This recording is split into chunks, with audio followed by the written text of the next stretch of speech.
The wedding of the turnips. Draw near to the fire, traveller friend, and let the crackle of home oak twigs gently lead your thoughts along. In this old house, the wind slips through the cracks with the care of someone who doesn't wish to wake a soul. The hay in the barn keeps a sweet perfume, a memory of long afternoons beneath a sky of grey doves. I sit close to the flame and, with warmed hands, return to days when hunger still taught us humility. There were nights when we shared bread and silence, and others when joy sprang up like water from a spring. It was on one of those rare reprieves that it all began, with a timid laugh that spread through the village. I remember the drumming of my heart, keeping time with the mill's murmur, as if the whole world breathed with me. And in the distance, the little bell of the chapel marked an angel's steps, reminding us that the miracle lives in the little. Thus opens the memory of what we call, out of habit and tenderness, the wedding of the turnips. That year, the earth was generous like a mother who at last finds rest in her own lap. It rained when it should, and the sun, less impatient, gilded the fields without punishing us. The turnips, once small and bitter, grew round, pale-skinned, like shy moons buried in the ground. The calloused hands of my neighbours displayed them in amazement, weighing each one as if it were a treasure of faith. The barn smiled, the pot sang, and even the dog seemed lighter, dozing without guarding the door. Then someone, I no longer know who, said in the yard between the chapel and the well, "If we have abundance, let's give it a name." We laughed, and another replied, "Let's give it 2 and 3, for joy also needs a retinue." The idea settled on us, like a swallow finding an eave, simple and sure, asking for shelter. And so we began to imagine a feast where the turnips would be guests of honor, with faces and seats at the table. We brought the tables out to the churchyard, swept with rosemary boughs, and lined up the chairs, each with an old kerchief. The children, with fingers stained by blackberry juice, painted cheeks on the turnips and gave them charcoal eyebrows. I, with my little knife with its worn handle, carved round eyes and crooked smiles, as if learning to sculpt my own relief. The women stitched linen ribbons, making lace collars for the plumper ones and cloth hoods for the shyer. One turnip received a straw moustache and became Lord Morgado, proud at the head of the table. Another, small and sweet, was given the name Little Seraphina, with a flower pinned to her head. Each one was given a place, and we laughed to imagine their conversations softly, so as not to offend the saints. The wind, an accomplice, played with the ribbons and made the table look like a little realm of courtly vegetables. When the bell rang, the yard smelled of washed earth, of herbs, and of the promise of blameless laughter. There was no priest for the wedding, but there was blessing in the way we looked at one another. Brigida, with steady hands, raised the largest of the turnips and proclaimed, "May abundance keep a memory, so that we do not forget it." Udrun, we set 2 small candles in clay shells before the white-fleshed newlyweds, and the flame was reflected in their carved eyes. The miller brought dark bread, the shepherdess brought fresh cheese, and the blacksmith, a pitcher of honest wine, with no lies of the well. We sang an old ditty, so simple it seemed to fit in the palm of the hand, and the melody lingered among us like a blanket. I felt in my chest the lightness that comes when life for a moment consents to sit and eat with us. Even the dogs, abashed by so much solemnity, lay down near the step like faithful guardians of illustrious guests, and someone, I don't know who, murmured that a good laugh nourishes the body like hot broth, and we nodded. Thus, with candles trembling and the smell of shared bread, we sealed the first union of our harvest. When the dancing came, we played no fiddle. The beat of shoes on the swept floor was enough. We took short steps, like those who dance earned rest. Some whispered blessings to the bride and groom, asking for plenty through the cold months. Others leaned in and told the turnip secrets they would not dare tell a neighbor. I myself asked forgiveness for my impatiences, brushing my fingers over Lord Morgado's cool skin. Little Serafina seemed to listen with her slightly askew, carved smile. It was funny and tender, like speaking to a kindly mirror that does not return judgment. The high moon laid silver on the ribbons, and the candle flame made eyelashes over the carved eyes. We laughed, and the laughter came unhurried, like a broth that doesn't boil, but sustains. At dawn, we gathered the guests of honor into the porch's shade, safe from curious dogs. Brigida said the feast should be repeated whenever the earth smiled on us without effort. We agreed, and thus the custom was born, to give names to the roots and seats to joy. Some swore the angel of the bell had approved, for the clapper had sounded soft, like a blessing. Others, more playful, said it all began because the shepherdess mistook a turnip for a sleeping child. No one was sure, and that warm, gentle uncertainty was part of the charm. We set a simple vow: no turnip would be wasted. After the dances, it would become broth for everyone. Food that laughs also feeds, said the blacksmith, tapping the pitcher as one seals a pact. Thus we gave the roots a double fate, first to be faces, then to be sustenance. The following year the abundance was not the same, but we did not let the custom sleep. We set up the tables again in the churchyard, sweeping the ground with patient rosemary. The children, barefoot, brought blue ribbons to adorn the chairs of the white newlyweds. The men sharpened knives, not for haste, but for the delicacy of carving smiles. The women washed each root in a clay basin, humming low a spinner's melody. Under the porch, the blades opened round eyes that seemed already to understand our joy. We christened the new guests with the names of grandparents and rivers, as if giving memories back to time. In each name bestowed, there was a small prayer hidden between the thin skin and the sweet heart. And the bell, discreet, agreed with 2 strokes as if to say, "Carry on, for laughter is harvest too." Then we created the marriage board, an old plank, polished with oil and patience. Brigida scribed in charcoal the chosen pairs, and I sketched beside them a circle that stood in for a ring. We spoke simple vows. May you feed our own before you fall asleep in fragrant broth. The blacksmith touched a hot nail to the wood and marked a tiny point of light, like a star signing attendance. Once we laughed at Lord Morgado's jealousy, placed to the right of a certain Lady Venturosa, round and proud. Little Serafina at the center seemed to approve with her mischievous saint's crooked smile. The old women murmured that no one remembered the first year, and that perhaps it was better so. Doubt became a gentle prayer, and the wind leafed through invisible pages above our heads. In the end, the board smelled of smoke and rosemary, and with each name the tradition sat more firmly at the table. In one of the years, the sky clenched its fist, and the harvest came smaller, but invention did not fail us. We chose the smaller roots, washed in cold water, and gave them even rounder eyes, so there would be more room for laughter. We lit pale beeswax candles that smelled of hive and recalled summer afternoons among thyme.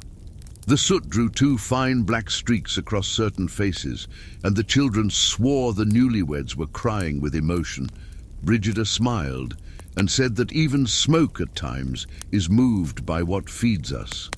I touched the charcoal tear with my fingertip and felt in my heart the warmth of a gentle cauldron. Some saw in it a sign of good seed, and some merely laughed, blowing out the candle so the wind would not grow jealous. We served thin broth with toasted bread, and each spoonful seemed to say that little once danced counts for much. When the bell struck, the churchyard smelled of sweet smoke, of warm turnip, and of the chance of another year. Once, a troubadour with a worn cloak came to the village, carrying the road in his voice and an old moon in his eyes. He sat with us, received a plate, and then, as payment for joy, lent us a gentle refrain. He sang that there are customs that don't remember their beginning because they are born to heal, not to boast. We tied an extra ribbon on Lord Morgado and a sprig of rosemary on Serafina as one seals a verse. The troubadour laughed at our vegetable procession, but with the respect of one who recognizes a disguised prayer. He said that laughter well shared is a blessing winter cannot undo, and his words clung to the eve. The next morning, there was talk of burying the peelings beside the beds so they might return laughter to the earth. We did it in silence with slow steps, and the ground seemed softer, as if it understood. I went home with the smell of rosemary on my fingers and the certainty that hunger, when listened to, learns to be small. On an afternoon of brief wind, old Quiteria's goat poked her curious muzzle in among the guests. She nibbled, with the respect of a hungry nun, the edge of Lord Morgado, leaving him with an even more crooked smile. The children's eyes went wide, and I, to avert tears, declared it a sign of good fortune.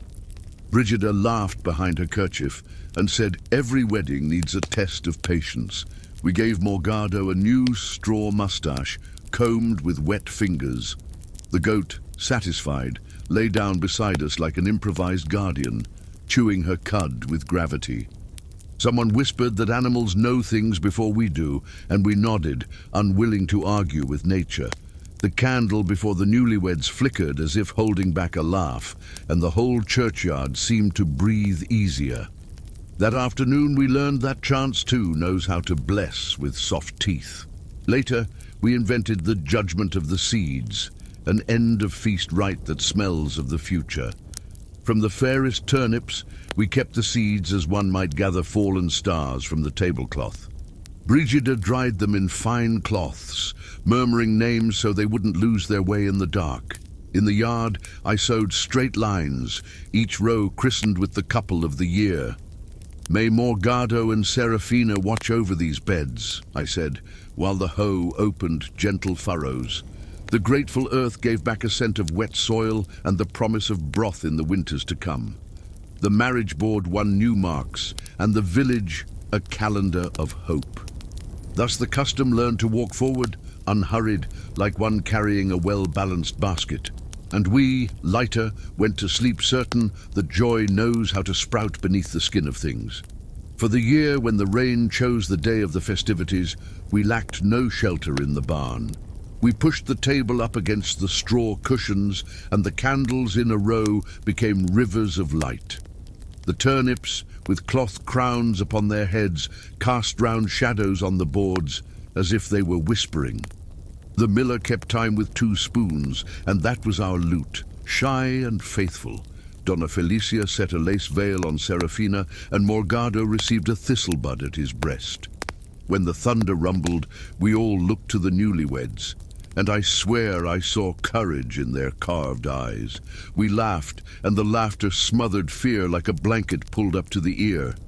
The smell of wet hay, warm wax, and bone broth drifted through the room like a winter prayer. There we learned that a feast needs no open sky, only a place where joy takes a seat at the table. With time, each of us invented an origin for the custom, and none quarreled with the others. Brigida said it was born of gratitude to a traveller who gave us the last seeds from his pocket.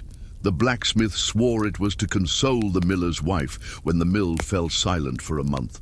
The children insisted it all began on a mischievous afternoon, carving little faces to scare off hunger. As for me, I believe certain joys rise by themselves, like bread that swells in the dark.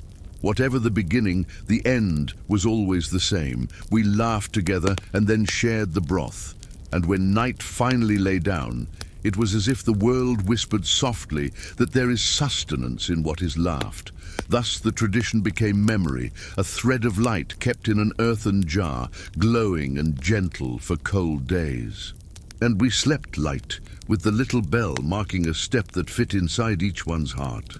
On a morning of fine mist, I shared with Brigida the task of carving that year's newlyweds. The cold made the joints creak like old doors, so I warmed the knife with my breath before the first cut. I drew mild eyes on Morgado, and with a reed ring improvised him a band upon his pale skin. Brigida stitched a poor thread necklace on Serafina and pinned 3 bay leaves to it as one hangs blessings. The baker arrived with a cornbread loaf fresh from the oven, and the smell of toasted crust mingled with the rosemary. The children, solemn, brought a low bench so the newlyweds could see the square. I smiled at their careful zeal and felt that deep down, every laugh has a thread of prayer. The little bell, wrapped in fog, gave half a stroke, timid, as if to confirm without calling attention. And the day, with the calm of one relearning to walk, opened in gentle brightness over the churchyard. At night, we closed the circle as hunger, schooled by custom, dictates. We cut the newlyweds into equal pieces. Brigida let a sprig of thyme fall into the cauldron, and the steam rose scented with remembrance. The blacksmith stirred the broth slowly, and each turn seemed to set the world straight again at the bottom of the pot. We prayed without words, only with the sound of spoons tapping lightly on the clay rims. When I tasted it, there was in the soup a flavor of stored laughter, of patience, and of earth washed by rain. We handed out bowls, and the hands that received them trembled a little, as those who welcome good news. The children fell asleep with broth on their chins, and the dogs, surrendered, sighed by the door. No one argued over the custom's beginning. We preferred to listen to the crackle of the logs and the wind's silence. And the night, satisfied, lay over us like a seamless cloak. That autumn, we also held the gentle procession, pushing a wheelbarrow covered with a linen cloth. We tied blue ribbons to the handles, and the newlyweds, eyes carved, rode at the center like saints of white flesh. The children walked beside it carrying a crown of reed, and the dogs, dignified as guards, followed 2 steps behind. We passed the water wheel, which answered with a murmured blessing, and the oven, from which came the smell of golden crust. Windows opened, and neighbors from other beds rested their chins in their palms to watch, smiling without a sound. Some placed a playful wager on which smile would outlast the heat of the candles. I laughed, but inside I felt we were parading the courage to go on, even when the wind changes its corner. The sky, covered since early with grey wool, accompanied us without rain, as if respecting an old prayer. And with each turn of the barrow's wheel on the gravel, it seemed the ground memorized our steps for future harvests. On the chapel porch, old Anselmo, with his fine beard, explained the secret of the custom to the children. He said that giving plenty of face is a way of teaching it to stay, like inviting the sun to rest on the sill, and that when we name what feeds us, we also tame the memory of hunger, so it won't gnaw so deep. The children agreed with wide eyes, and one of them placed a strand of fennel on Serafina for beauty.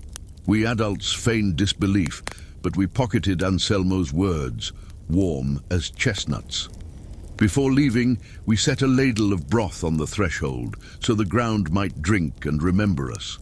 The bell waited a moment and then struck softly, with the courtesy of one who closes a well-spoken conversation. The breeze carried the scent of thyme across the square, and the carved eyes seemed to wink, satisfied with the explanation. That night, I slept certain that to name is the first act of sustaining. There was also the year of the caterpillars, when the leaves awoke lace-worked by hunger. Little was saved, and still we did not desert the promise. We carved the smallest ones with the patience of those who stitch a Sunday mend. The potter lent a pinch of fine clay to fill the cracks, as one heals skin. Brigida said beauty knows how to be born of what's broken, if the hand is gentle. We set short candles, so they wouldn't sadden the barn's small night. And when the singing began, it came lower but whole, like a drought-struck river that still finds its way. No one spoke of lack. We preferred to call it a well-accompanied fast. In the end, the empty bowls shone like polished moons, and our hearts full asked for nothing more. Today, when autumn opens its cold windows, I still recognize the touch of the little bell. It is what calls me to the porch bench, where we keep the marriage board wrapped in linen. I run my finger along the wood, and feel among the splinters the voices that taught me to laugh with hunger and without shame. I carve eyes into a new bridegroom of white flesh, and the obedient knife cuts memory faster than time.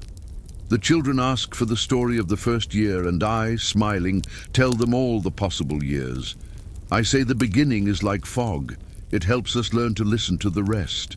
Then we light the 2 candles, portion out the bridegroom equally, and let the broth teach patience. When the last bowl rests empty, night draws near and sits with us, well behaved. And I understand, once more, that some laughs were made to keep the world in place.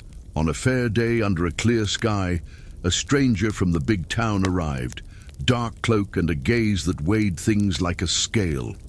He'd come curious about the rumor of our white newlyweds and the board that kept marriages of flesh. He sat with reserve, tasted the broth slowly, and I saw his face soften like wax before a candle. Brigida explained the custom without grandiosity, like one who tells the way to the well. I showed him Lord Morgado and Serafina with their carved smiles and the thistle bud at the breast. The stranger, overcome by the simplicity, pulled a thread of ribbon from his sleeve and tied it to the barrow's handle. He said that in his lands they lacked that kind of gentle courage, to laugh before sadness settles in.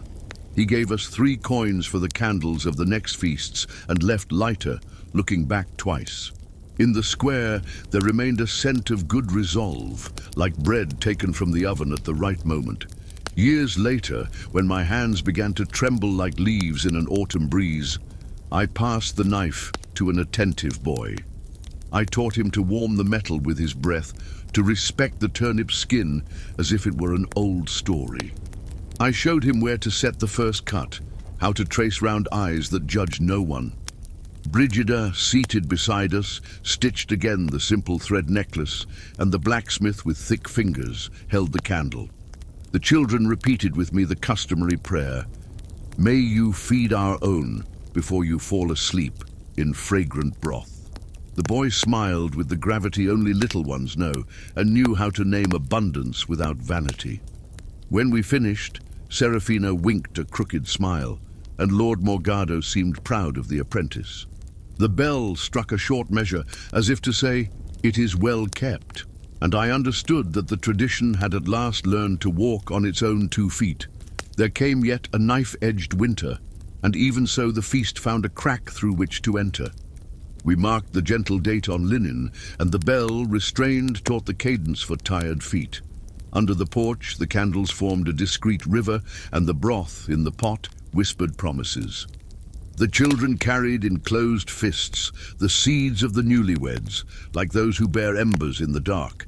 The old folks straightened the ribbons, smiling with the teeth that remained and the courage they had to spare. We named once again what saves us. Plenty, even if small. Laughter, even if brief.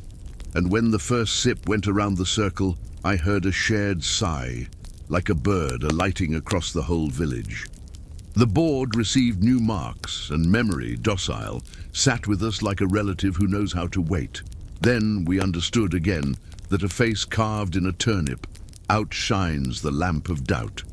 Today, when the logs turn to embers and the dogs dream by the door, I take up the board and wipe it with a linen cloth. I keep the names already fading, and they keep me too, as if we were the same memory. I press the old knife between my fingers, no longer for cutting, but to hear the metal remember what we were. I light 2 short candles, let the broth rest, and give thanks in silence for this courage to laugh slowly. If you lie down now, take with you the murmur of the wheel on the gravel and the scent of time in the air. Remember that hunger, when acknowledged, learns to speak softly, and that joy, when named, learns to stay. Such is the wedding of the turnips, a forgotten beginning, a middle of laughter, an ending of soup that embraces. I close the door without a sound, and the little bell, there in the distance, tolls as if tucking in the night's blanket. Sleep, traveler. The feast continues in that part of the dream that knows how to care for the world. The forgotten barrel of fish, I remember the season of gentle tides, when the cold sharpened the harbour's smells as through a tin funnel. The thatch on the roofs had the perfume of stored sunlight, and in my aunt's low-ceilinged room, the fire crackled, patient, like someone spinning stories. I lived on the slope, and from the windows I saw the masts sketched against the mist, while the night breeze touched the skin like the damp sleeve of a cloak. It was then that Mateu, a fisherman with oar-shaped hands, brought a barrel of salted fish and left it in the shade, promising to open it after the new moon. Weeks piled up like nets drying, and the barrel stayed quiet, the iron hoops sweating and the wood drinking in salt. No one noticed its solitude but the street cats who circled the yard like monks in a ring, discreet, sniffing the promise of the sea. The village carried on with its small tasks, caulking the hull, blessing the rudder, beating the bread against the table to drive out its hardness. On windy nights, we heard the mill's song and the whisper of hay, while the hearth reminded us that hunger knows how to count the hours. And so, among prayers, tides, and little forgettings, the barrel aged like a secret wrapped in hemp. When they finally decided to open it, it was a morning of milky sky, and the swept yard smelled of wet stone and seaweed. Mateo tapped the hoop with a short knife that chimed like a chapel bell, and the lid yielded with a sigh of ancient wood. The first breath that came out of there was not a smell. It was a presence, dense and sacred, as if the very belly of the ocean had come asking to speak. The children stepped back, the women crossed themselves, and even the harbour bell seemed to echo cautiously the announcement of that salty breath. Some said it was a warning from heaven, others swore they heard, mingled with the odour, a litany of fish asking for rest. I, watching from the edge, felt heat rise to my face. Not from shame, but like when someone looks at us suddenly and recognizes our poverty without a word. The barrel showed scales as dull as old coins, and a thick brine that glistened stubborn under the pale light. From the smell sprung memories of past tides, cursed nets, and promises unkept, as if each fish held a small, tired prayer. And no one dared say it was only time speaking loudly, for it was kinder to believe that heaven had visited us for an instant. There was an improvised council in the yard, each voice holding a piece of fear and another of hope, like weighing two stones in the same pocket. Old Lorenzo, who read clouds as if they were letters, said that smells like this do not come in vain. They bring a message of abundance to those who do not flee.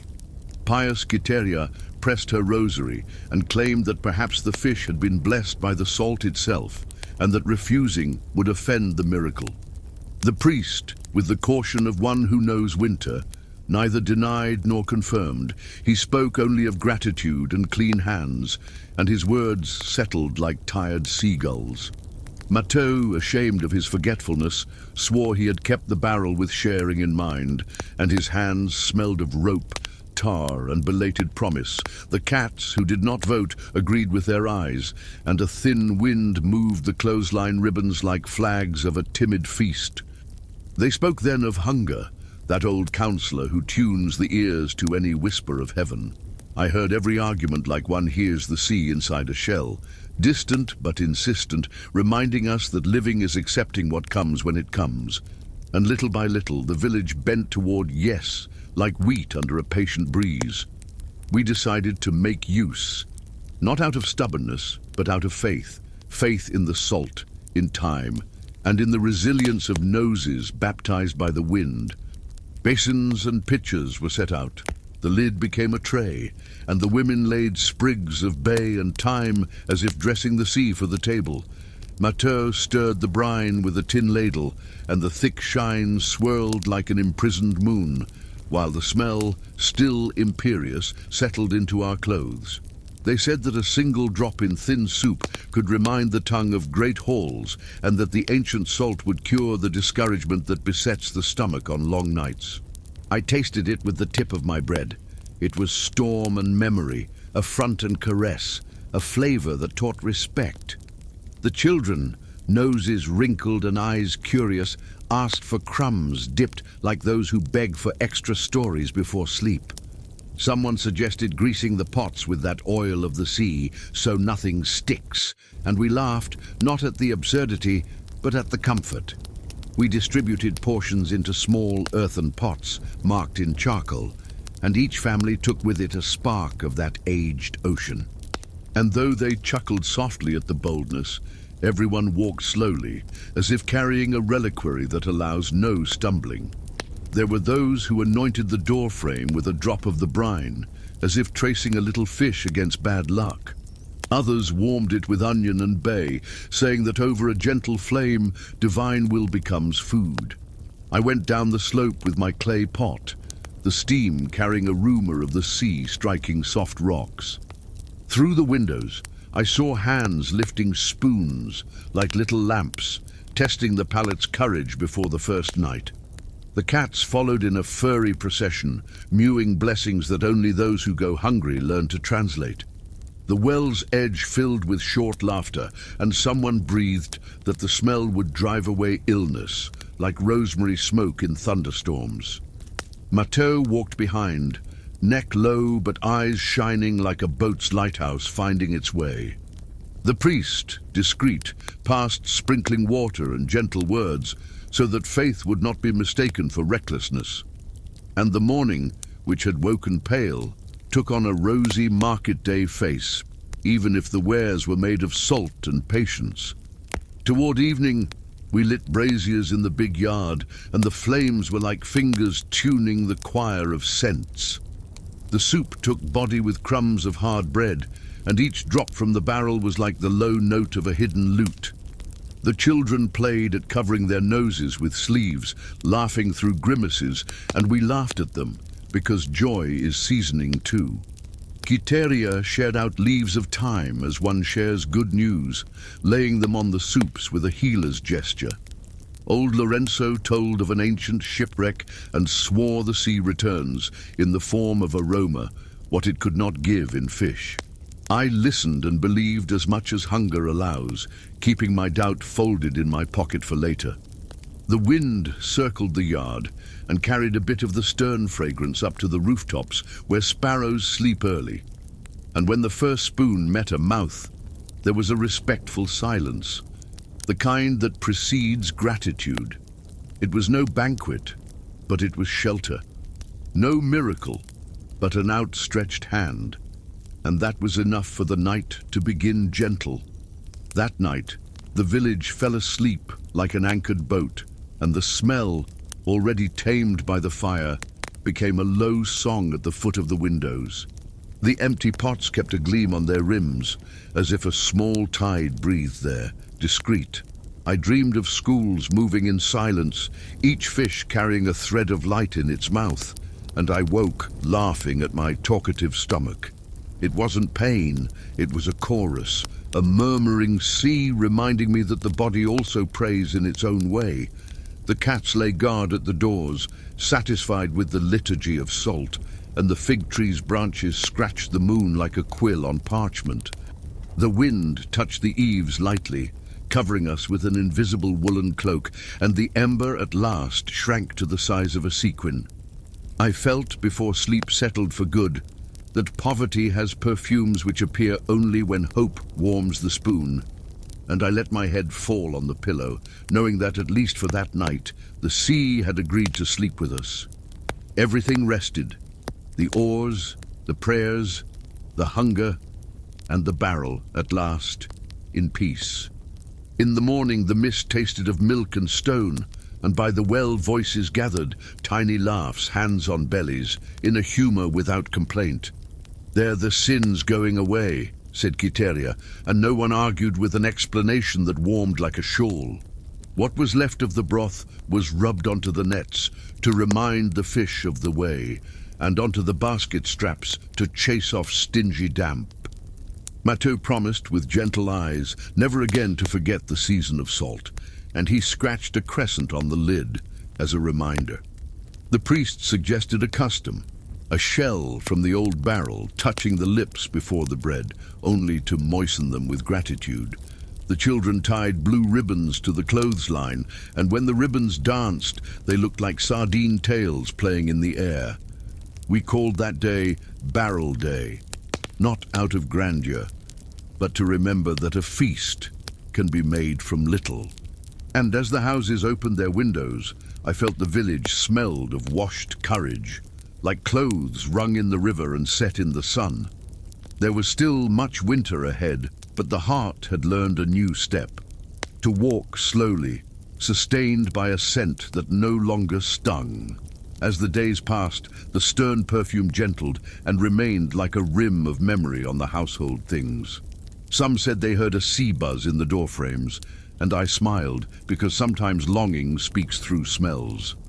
The men rubbed a drop into their palms before setting out, so the oar would remember the direction. The women polished pewter spoons with cloths dampened in the last of the broth, swearing the soup found its voice. The cats, discreet judges, made their rounds through the lanes, approving with their noses what winter called prudence. The children mimicked the ceremony, bringing little shells to their foreheads, laughing like tiny bells. In these small graces I saw a silent pact. It isn't a miracle that saves us, but the courage to name the little.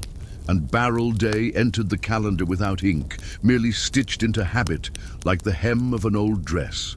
When the tide ran higher, it was enough to recall the tamed smell, and the heart remembered how to breathe unhurried. In a week of sealed skies, the wind arrived round as a clapper, and the village tied its windows shut with sailors' knots.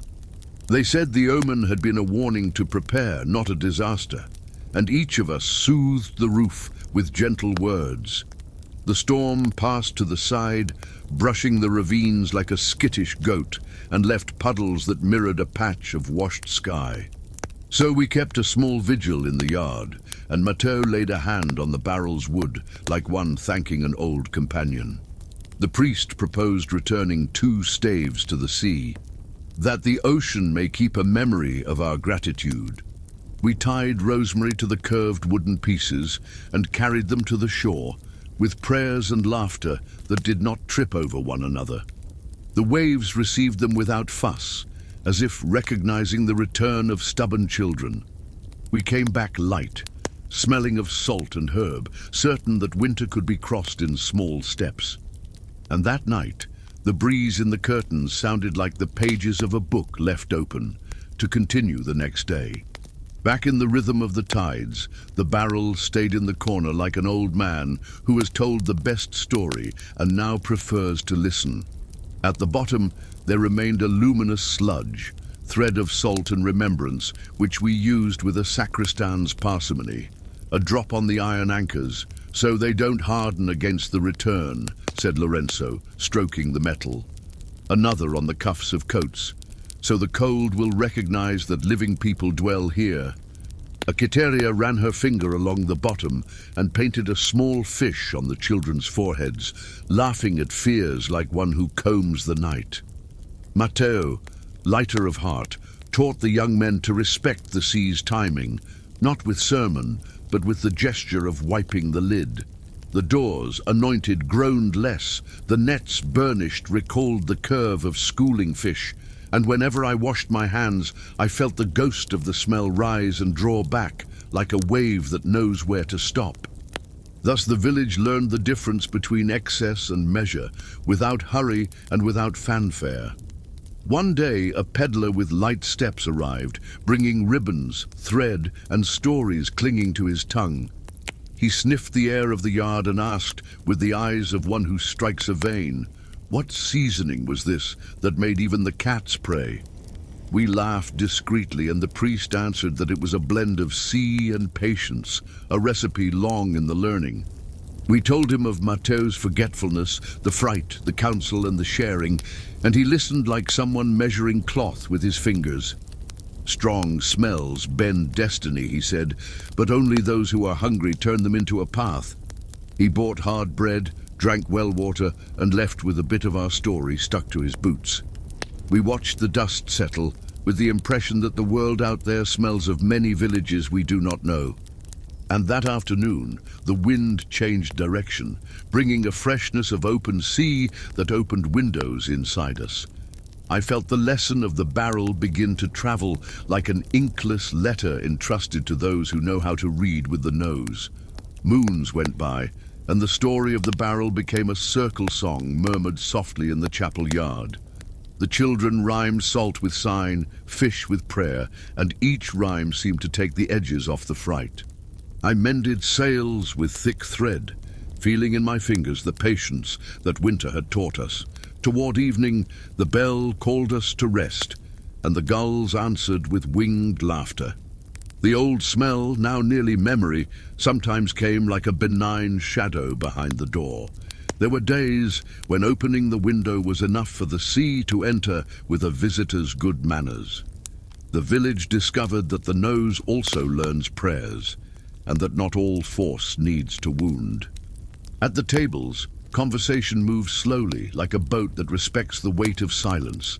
And when anyone spoke of omens, we answered with broken bread and steady eyes. On a morning of bluish mist, I walked with Matteau to the cliff where the wind combs one's thoughts. We took a piece of bread and a chunk of olive, and the talk came like a knot being untied. He said, "Forgetting is sometimes just another form of prayer," and I nodded. We decided to give the wood a new use. Half the barrel became a bench beneath the fig tree. The other half would hold dried herbs. We put in thyme, bay, and 2 white shells to remind the salt that it has turned to story. We sat a while, watching the ebb and flow, and the world seemed to breathe at the same size as we did. A sparrow perched on the hoop and took a sip of air, as if approving the arrangement.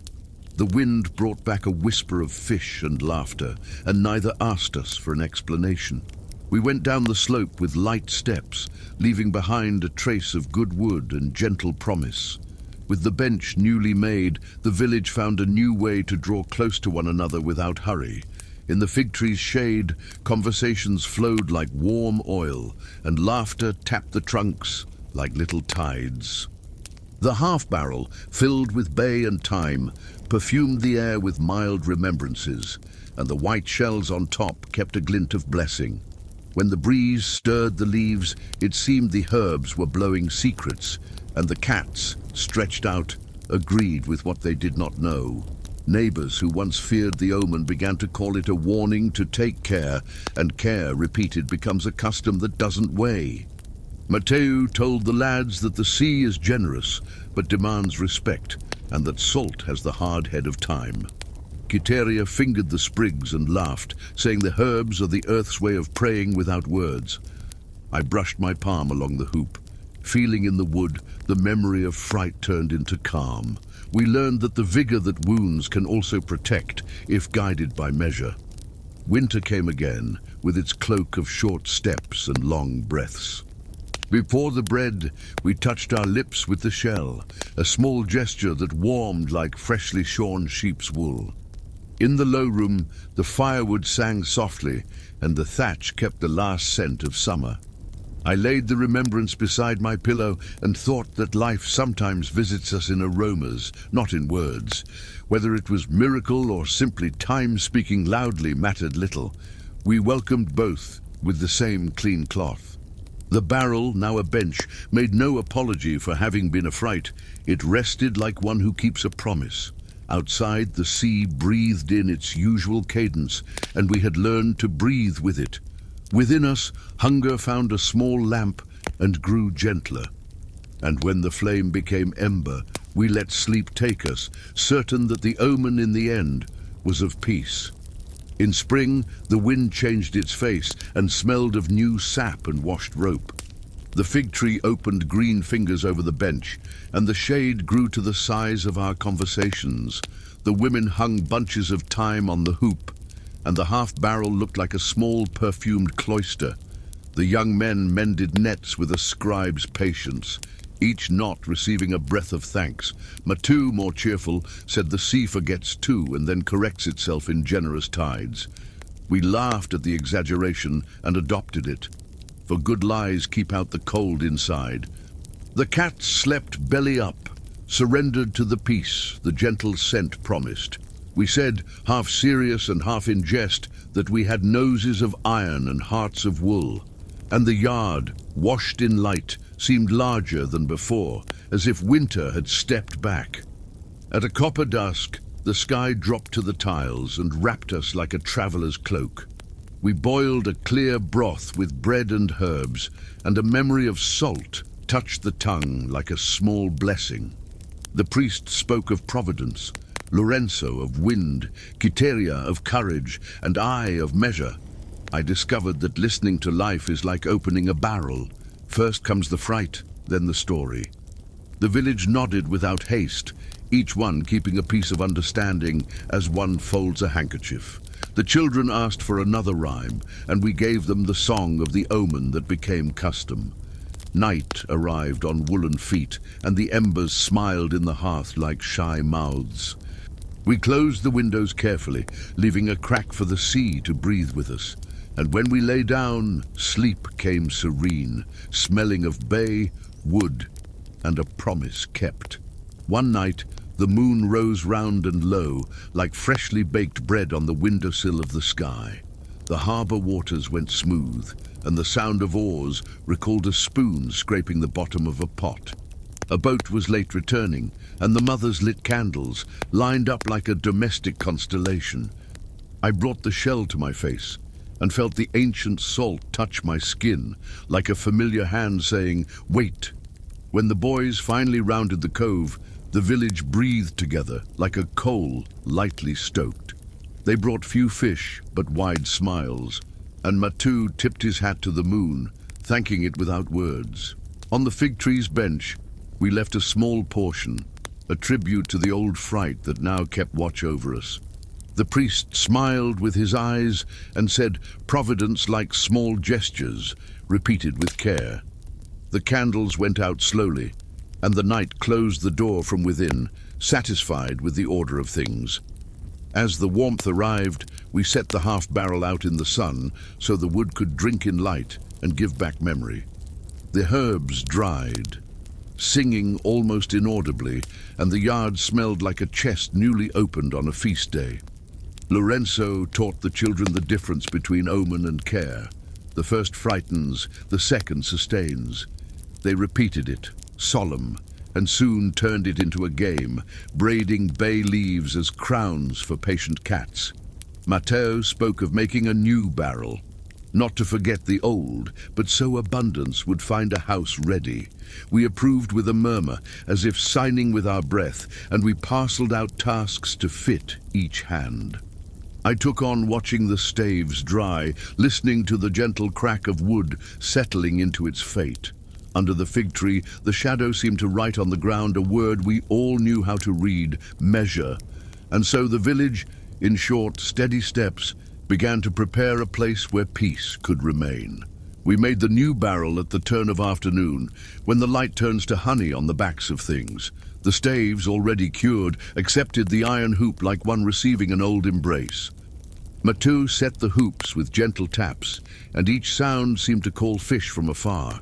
The women ran a linen cloth along the inside, leaving a veil of bay and thyme at the bottom. The priest breathed a short word, and the wind finished the rest, like a fellow craftsman. The children greased the mouths of the staves with a thread of tallow so the wood would remember gentleness. I traced the rim with my fingertips, feeling in the sap the murmur of tides to come. The old half-barrel beside us seemed to approve, its fragrant silence serving as witness, and the cats, seated like judges, blinked slowly when the first echo of the sea entered the new wood. The next morning we brought in a few fish, clean as a promise, and the salt shone like summer frost. There was no hurry, only measure, patient layers, well water out of respect, and the lid set down like a hand. When we closed it, no one breathed loudly. We remembered the old fright and gave thanks for the lesson time rites. We made a clear broth, only a remembrance of the old, so the palate would keep the path without being hurt. Lorenzo said omens age better when they turn into custom, and the village agreed without a murmur. Matteo smiled, and in that smile fit tides, nets, and the forgiveness of distractions. I tasted slowly, and felt the sea inside me beating to the rhythm of my heart without storm. I hung the shell beside the door where the breeze touches it and it answers with a breath of metal. And at nightfall, we closed the windows lightly, like those who have learned at last to sleep with the ocean in peace. Since then, the shell by the door has marked the day's cadence, tinkling softly whenever the breeze remembers us. When the wind touched it, it answered with a gentle sigh, recalling the tamed sea we learned to keep without wounding. The children read the winds in the curtains, like those deciphering a letterless psalm, and laughed at what they understood. Sometimes, in the clear broth, a thread of ancient salt would rise, and the tongue recognized the road the winters opened. No one sought omens where care sufficed. The measure between what arrives and what we keep was enough for us. Hunger still passed among us, but it took off its hat on entering, and hope sat by the fire, sharing the bench with silence. The nets dried like pages in the sun, and each knot said that patience has body and weight. The cats, mustached judges, approved with their noses the accords struck between land and sea. Thus we went on, from shell to shell, from tide to tide, with hearts trained not to startle our own calm. If I tell this memory today, it is because in it I learned the patience of wood and salt, which writes slowly. Neither miracle nor misfortune, only time speaking loudly and us listening without haste. The barrel became a bench, the fright a custom, the smell a low song of an open house. When night lowers wool over the tiles, I rest my head and give thanks, for the ocean sleeps to the cadence of my chest. Fear, tired, draws back beside me, and sleep arrives on woolen feet. If the sky visits us again, may it find a set table and discreet laughter, the way gratitude prefers to be remembered. Meanwhile, I let the shell keep watch by the door, with its small shine of a homemade moon. I fall asleep certain that the village has learned the measure of salt, of care, and of the heart. Here the tale ends, gentle as a tide that touches the shore and withdraws without fanfare. The Rooster on trial. I remember that misty morning well, when the sun still hid behind moss-covered rooftops and the cold carried the damp scent of fallen leaves. I was sitting on the wooden bench in front of Martim's forge, warming my hands around a cup of hot barley brew, when the news arrived, like an urgent whisper. Domingos the carpenter's rooster had been accused of being possessed by evil spirits. At first, I thought it was just another tale spun to pass the time, but one glance at the commotion in the square was enough to see that day the whole village had found its spectacle. They said the bird had crowed at the wrong times, not only before dawn, but also at midnight and, strangely, at the very moment the chapel bell rang for the afternoon rosary. For some, it was a divine sign. For others, proof that the devil was prowling the backyards. The housewives whispered behind their aprons, the men argued as if before a grave crime, and even the children peered from afar, eyes wide, with a mix of fear and curiosity. And so it was decided, without much thought, that there would be a trial, and that the rooster himself would appear as the defendant, tied by the feet atop a log in the middle of the square. The square, which on ordinary days served only as a passage between the well and the chapel, was turned into a kind of makeshift stage. They hung a worn cloth between two posts to cast shade, and on it hastily painted a crooked crucifix, as if to ward off any demonic temptation. The air smelled of wood smoke and freshly baked bread, for the bakers, spying the crowd, took the chance to sell their loaves before the noon bell. The murmur of talk mixed with the distant clucking of other birds, as if the village hens were also commenting on the fate of the unlucky one.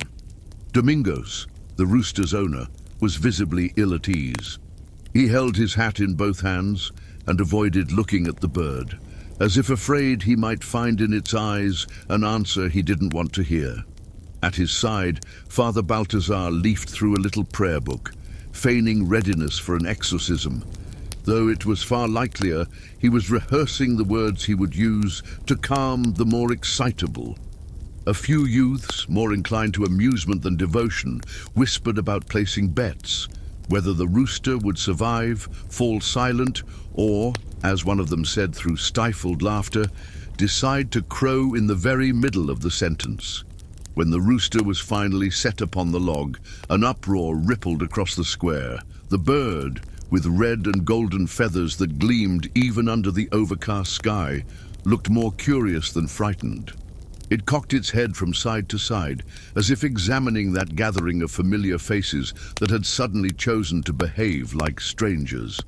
A small child, perched on a father's shoulder, asked whether the rooster knew it was being tried.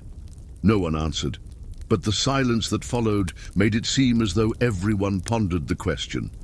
The improvised judge was the village elder, Master Lorenzo, who wore a threadbare mantle over his shoulders and carried a staff he used to tap the ground when he wished to command respect.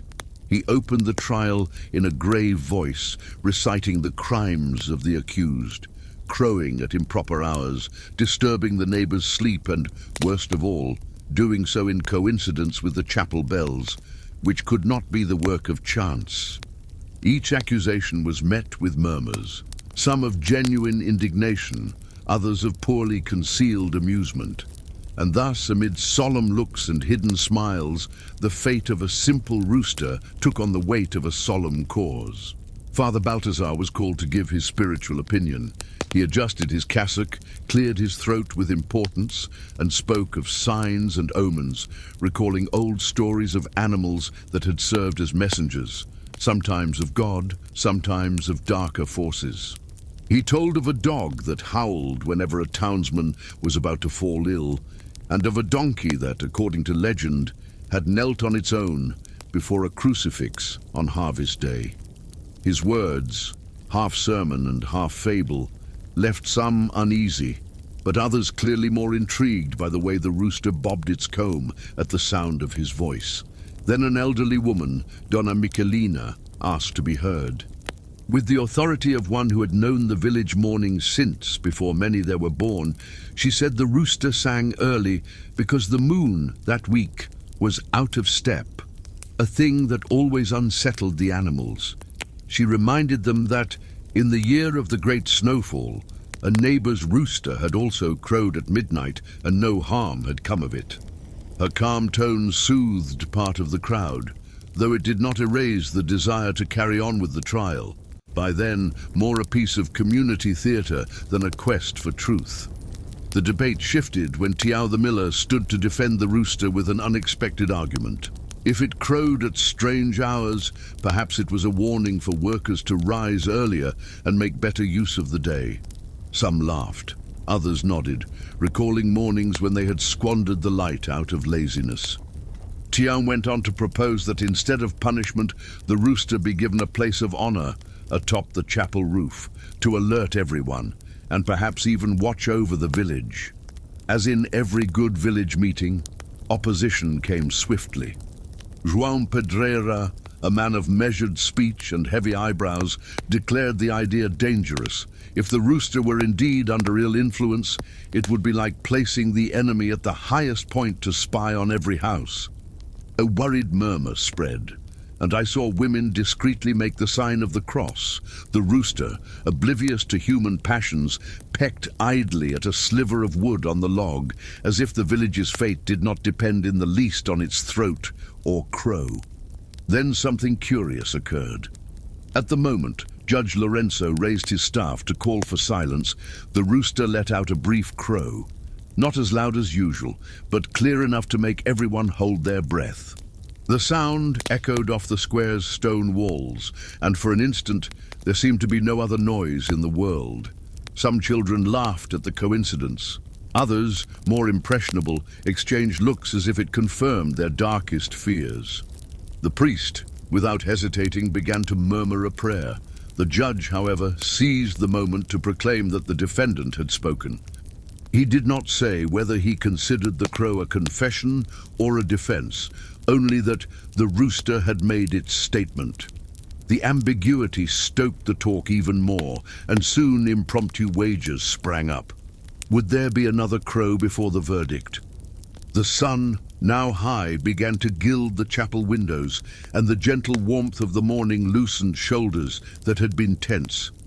The scene, however laden with superstition, held something comic and familiar, as if everyone deep down knew the trial was merely an excuse to be together and fill the square with stories. In that spirit, Master Lorenzo chose to hear the witnesses, a row of neighbors who one by one offered their versions. One claimed to have woken to the crow at 3 in the morning and felt an icy shiver as if someone had passed by his door. Another swore the rooster had crowed only because a fox had prowled the henhouse that night. Each account was more embellished than the last, and soon true memories mingled with inherited legends, weaving a mosaic of half-truths and folk imagination.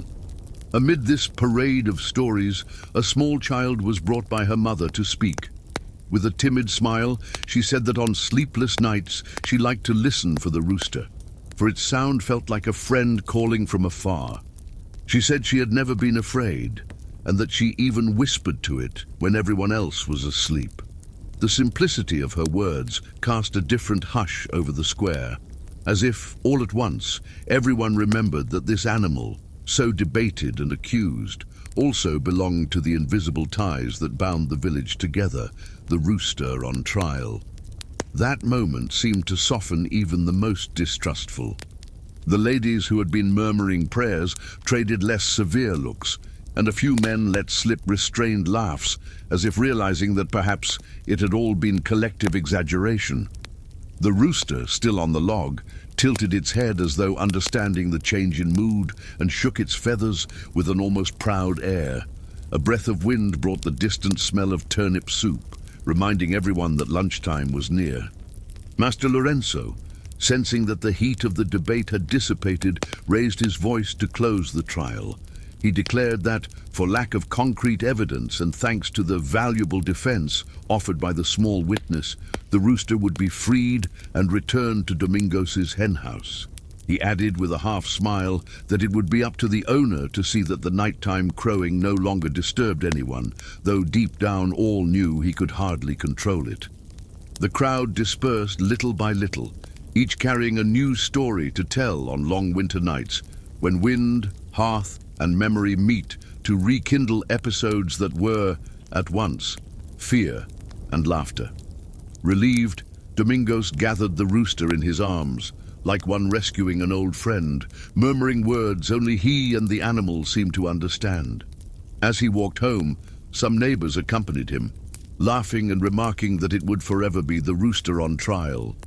The bird, indifferent to its sudden fame, closed its eyes for a moment, perhaps enjoying the easy sway of its master's steps. Later, toward evening, the village's silence was broken by a distant crow. It was not dawn, nor the hour of bells, just a golden instant, the sky washed in orange, and the smell of bread and smoke drifting through the houses. Whoever heard it smiled to themselves.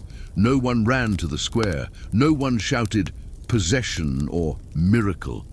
They simply let the sound blend with the crackle of the hearths and the whisper of the wind, as if the rooster had finally found its true place, not as defendant or sentinel, but as one of the voices that had always composed the invisible music of village life. And so, with time, the episode took on the contours of a fable. When children passed through the square, they pointed to the chopping log and whispered, "That's where the rooster spoke to the judge." The elders, over sips of thin wine, added details that perhaps never happened, a gleam in the animal's eye, distant thunder at the moment of the crow, even a faint tremor in the ground. With each retelling, the story grew richer, not for its truth, but for the pleasure of telling it.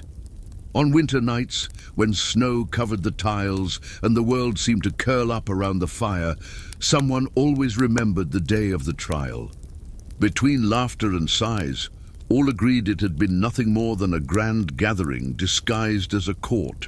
a pretext to be together and feed once again the invisible web of affection that kept the village alive. And deep down, there was comfort in knowing that if even a simple rooster could be the center of attention for an entire day, perhaps each of them also had a moment to be heard, with or without reason, but with a place secured in the collective memory. As the years passed, the rooster on trial became a kind of living talisman for the village.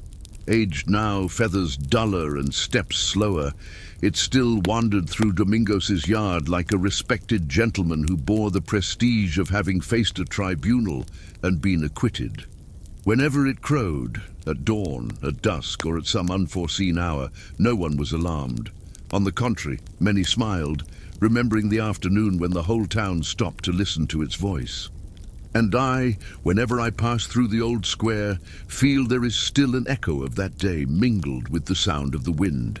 The chopping log is gone, and fairs and processions have taken the space without ceremony, yet it is as if the stones kept the memory of that improbable trial.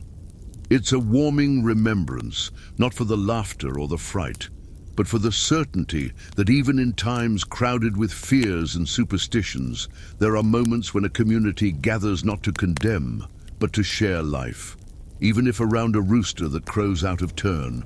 Perhaps that is why, when I close my eyes and think of the sounds of my childhood, that rooster's crow always blends with the slow tolling of the bells and the murmur of conversations in the square. Its cadence belongs not only to human time, but to a deeper rhythm, the one that ties morning to night without haste, as if the village itself were breathing. It's a sound that rouses no fear, but soothes, reminding us that every voice, human or not, has its place in the invisible harmony that sustains our days. Today, far removed from those winters and summers, I see the rooster on trial was not just a curiosity or amusing episode, but a symbol. Without knowing it, it taught us that life needs no great deeds to be remembered. A shared instant, a traded glance, or an unexpected crow is enough to become part of everyone's memory. And so, as long as someone tells the story with a smile, the rooster will go on crowing, not in the square or on the chapel roof, but in the serene heart of those who still find beauty in the small wonders of the world. Thus the memory of that day remains like a gentle flame that does not go out even as decades pass. When nights grow long and the cold sends everyone early to their beds, some grandfather or grandmother still leans toward the fire to tell or retell the tale of the rooster that faced trial in the square. The children, though they know the ending, listen as if it were new, waiting for the moment when the crow echoes and hushes the entire village. And in the end, there is always a satisfied sigh, like one who closes a book after the last page. For stories like this are not only to recall the past, they are like ties that, with each repetition, draw tighter the net that sustains communal life. Perhaps that is why, when the wind blows a certain way across the hills, some swear they hear a distant crow, not to announce day or night, but only to say that somewhere in memory there is still a red-crested rooster singing to gather the village once more. And when that imagined crow slips into the wind, no one denies themselves a moment's pause. The elders close their eyes and feel the warmth of the crowded square, the smell of bread and smoke mingled with damp straw. The young, who know the story only by hearsay, smile as if they were there, seeing the rooster tilt its head before the judge. It is a good silence that settles after the remembrance, like the peace that comes after the night's final prayer. Thus, the rooster on trial lives beyond his time of feathers and flight. He has become part of the village's collective voice, a thread of sound crossing generations, woven among work songs, prayers, and whispers by the fire. And as long as there is someone willing to tell this story tenderly, the echo of that day will keep spreading, soft and persistent, rocking hearts like a song that seeks not to awaken, but to cradle the quiet sleep of its listeners. Perhaps that is the true legacy left by that episode, the ability to find enchantment even in the simplest happenings, to turn a moment of fear or confusion into a reason for union. For, in the end, the rooster's trial was not about right or wrong, nor omens or superstitions, but about the pleasure of gathering, of listening and being listened to, of sharing smiles and glances. Over time, I realized that every village carries its own rooster on trial, a symbol, a memory, even a person who, without intending to, draws everyone around them. And when I think of mine, I see clearly that misty morning, the attentive faces, the brief crow that held everyone's breath. That is how I keep the story. Not as a fact to be proven, but as a moment when we were, for a few hours, simply neighbors gathered, warmed by the invisible flame of life in common. And that is why, whenever I return to that land, my steps lead me to the square, even if it no longer looks the same. The stones have been replaced, the well has a new rim, and even the chapel bears brighter glass. But if I sit for a few minutes and let my eyes rest, I can see it all as it was. The worn cloth hanging, the chopping log, people clustered with faces of amazement and laughter. And in the background, the rooster, still and curious, as if it understood it was engraving its name into the memory of us all. When I leave the square and take the road back, I carry with me a sweet silence, the same that hung in the air after Master Lorenzo declared the rooster free. It is a silence full of voices, as if each stone still held a piece of that day. And I think that perhaps life is this, collecting stories that warm us when winter comes, that remind us to laugh at what once worried us, and that bind us, just as on that morning a simple rooster bound an entire village. In the end, I understand that this remembrance is not merely about an animal or an unusual trial, but about how life, in its serene cadence, gifts us with meetings that last forever. The rooster has long since gone, and many of the faces in the square that day now rest beneath the soft earth of the cemetery. But the story lives on, passed from mouth to mouth, light as a feather's flight on the wind. Perhaps, when my voice falls quiet, someone will still tell of the day a rooster made the whole village stop to hear him. And perhaps they will add details I never saw, a ray of sun on the red comb, a chorus of birds answering the crow. And so it will be, generation after generation, until the echo of that moment blends with the very sound of the village breathing, reminding us that the most enduring stories are often born of the simplest things. And when I think of this, I feel the rooster on trial no longer belongs only to my memory, but to the invisible fabric that sustains the village's very identity. It is as if, in speaking of him, each person were in truth speaking of themselves, of a time they witnessed something unique, however small it seemed. And yet it was precisely that smallness that gave it strength to outlast so many winters. Thus, so long as there is someone willing to sit by the fire and begin a sentence with, "Do you remember the rooster?" the story will stay alight. Perhaps, on very quiet nights, the wind will still carry a distant crow, mixed with the rustle of leaves and the crackle of logs, and even if it isn't really the rooster, no one will mind. For in that instant, everyone will know the village remains united by the same gentle flame that shone in the square on the day when fear and laughter walked side by side. And so, the story of the rooster on trial became one of those tales that need neither dates nor proof to exist. It lives in the way people smile when they hear it, in the gleam that rises in the eyes of the one who tells it, and in the warmth that spreads when the last line is spoken. It is like a blanket of memories, passed from generation to generation, warming hearts even in the harshest winters. And I like to think that somewhere beyond time, that rooster still walks through the square, tilts its head, studies every face, and, in an unexpected instant, crows. Not to announce the dawn or to defy the bells, but to remind us that life is made of such unlikely meetings, moments when everyone gathers, not from need, but from the simple pleasure of being together. And in that invisible music which binds past to present, I find the peace to close this memory. And as I bring this remembrance to a close, I feel it resting in me like the distant sound of a bell at nightfall, soft, persistent, impossible to ignore. No matter how much time passes, the rooster on trial will always find room to sing again, whether in the voice of an elder who revives the tale or in the laughter of a child hearing it for the first time. He is, in a way, a secret link between those who came before and those yet to come. And perhaps that is precisely what makes certain memories so precious. Their ability to stay alive, not pinned to a single day, but transformed into something larger that embraces everyone who listens. And so I close my eyes and let the imagined crow mingle with the breeze that comes through the window, certain that somewhere the village still gathers in the square, and a red-crested rooster goes on uniting hearts with the simplicity of its voice.